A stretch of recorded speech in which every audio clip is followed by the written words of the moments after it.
I'm not Nostradamus. So much of this stuff seems painfully obvious to me. Okay, today I'm going to talk about the rate cuts, which are absolutely going to come. The state of the economy in the US and how that's going to get worse. And what's going to happen here in Canada looking out into the future. And I got to wrap up this conflict in the Caribbean with some reality checks. Why am I so concerned about what's happening in the Caribbean with Venezuela and cartels, etc., etc., etc.? Because it's all bullshit. It has nothing to do with this. Zero. It has to do with oil, and of course, that's going to affect us. Why do I say that? Why am I so skeptical? That's what the US blew up. See, twin outboards, that's a Venezuelan fishing boat. There were 11 people on that boat, and allegedly it was full of substance. I don't know where they put that substance with 11 people as well, but whatever. Would you like to see an actual cartel boat? There you go. The Panama registered MV Matthew was bought by cartels in August of 2023. As you can see, this could totally hold 11 people and a great deal of substance. They blew up this, but these things are still sailing the oceans. I want to be clear, the firepower the US sent down to the Caribbean could easily stop one of these boats. They're not even trying. Instead, they're committing war crimes. Oh, it's about a substance, all right. But it ain't that substance. All right, the year-over-year jobs growth was reduced down by 911,000 people in the US. No shit. I feel the need to show this again. The unemployment lags the movement in the rates by about 6 months. In March of 2022, we started increasing the rates. In July of 2022, unemployment hit its bottom, 4.8%.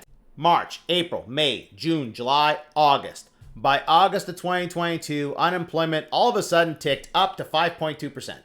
It has been increasing ever since. But you see, the pace of the increase has been slowing. In June of last year, we started cutting the rates. June, July, August, September, October, November.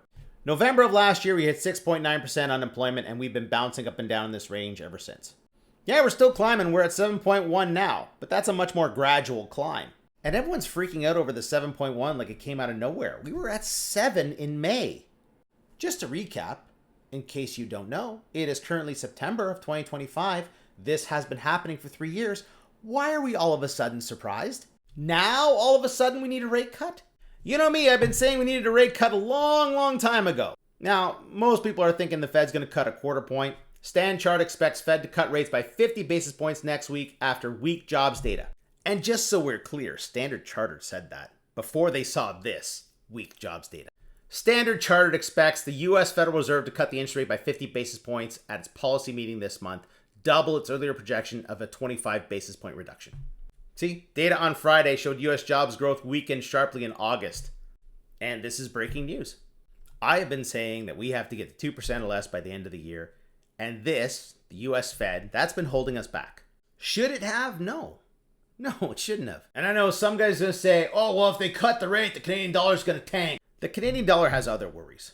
I've said it a million times before, the Canadian dollar is heavily influenced by the price of oil. The price of oil is falling right now. The Canadian dollar has issues. I think there needs to be a change in policy. It seems like they've been actively pushing the Canadian dollar down in value. Now I believe there are many factors that will do that job for them. And lastly, will things get better for Canada? Yeah, I think so.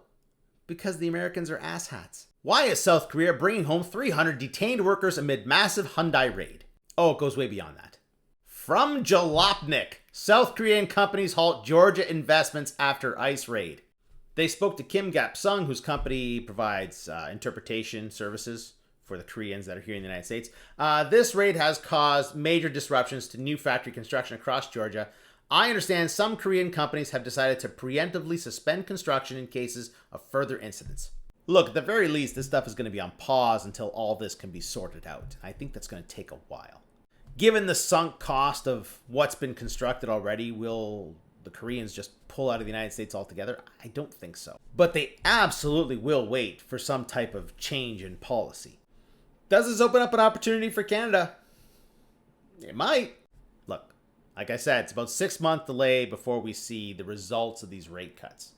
And even though we've been cutting rates since last year, the unemployment rate is still ticking up, which means we've got a long way to go. We have a lot of cuts to make before this trend reverses course. And we won't know if we've gotten there yet until 6 months after we make the move.